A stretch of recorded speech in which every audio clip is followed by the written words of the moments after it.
Ayan. Muling magandang araw po. Ako si Hannabel R. Marquez mula sa Marinduque News Network.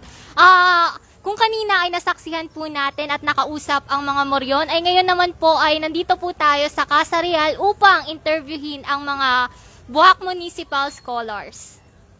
Ayan, magandang araw po. Magandang araw din. Una po ay, ano po ang inyong pangalan? Ako po si Lenny Francisco Nite. Saan po nagmula si Lenny? Mula po ako sa Barangay Duyay. Ayan. So, nakita ko namin po ay meron kayong table dito. Ano po ba ito?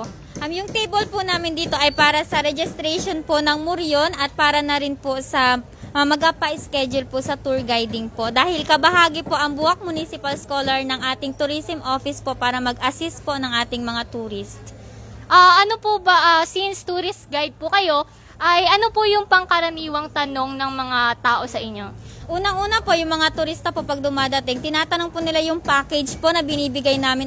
So, ang una po namin ay dito sa Casa Real, then pupunta po kami ng Cathedral, then dun sa museum po ng simbahan, sabay dadalhin po namin sila dito sa may museum, then bibisita rin po kami at papasok sa isa pong ancestral house dito po sa Bayan ng Buwak, tapos dito rin po kami magtatapos sa Casa Real. Tapos kung gusto pong magpasama ng mga tourist sa expo, ay pwede naman po namin silang samahan. Ang serbisyo po bang ito ay libre? Ay, opo, free service po ito. Wala pong bayad, lahat po ay pwede pong pumunta po dito sa amin.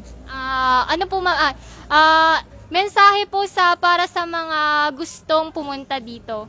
Sa mga nanonood po ngayon sa ating po mga turista, ay maaari po kayong pumunta dito sa Casa Real para po magpa-schedule at para po kayo ay aming mailibot dito sa Bayan ng Buwak. Sigurado pong mag-e-enjoy po kayo dito. Mga ilan na po ang pumunta dito sa inyong table? Sa ngayon po, kahapon po ay meron na po kaming isa pong nagpa-schedule na turista. Tapos kanina naman po ay meron po ulit isa, bale dalawa na po at ito tour guide po namin sila mamaya pong hapon. So, ano po ang mas madami? Madami po ba ang bumisita kahapon? Medyo masama po kasi yung panahon kahapon, nag-aulan. So, naapektuhan po yung pagdating ng turista. Kaya baka sa susunod na mga araw po ay mas dumagsa pa po yung medyo kaunti pa po kahapon. Bago po tayo magtapos, baka po meron kayong gustong batiin. Binabati ko po.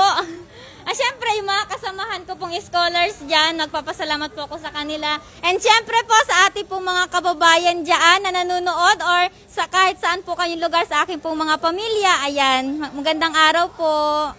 Ayan. Ayan, siyempre po ang aming pong head, si Ma'am Jingjing po. Siya po ang nangangasiwa sa amin ngayon. Ayan, dito po muna nagtatapos ang ating balita ngayong umaga. Para po sa iba pang impormasyon at update ay ugaliin pong mag-view sa bisitahin po ang aming Facebook page na Marinduque News Network. Muli, ako po si Hannabel R. Marquez, nag-uulat para sa sentro ng Pilipinas.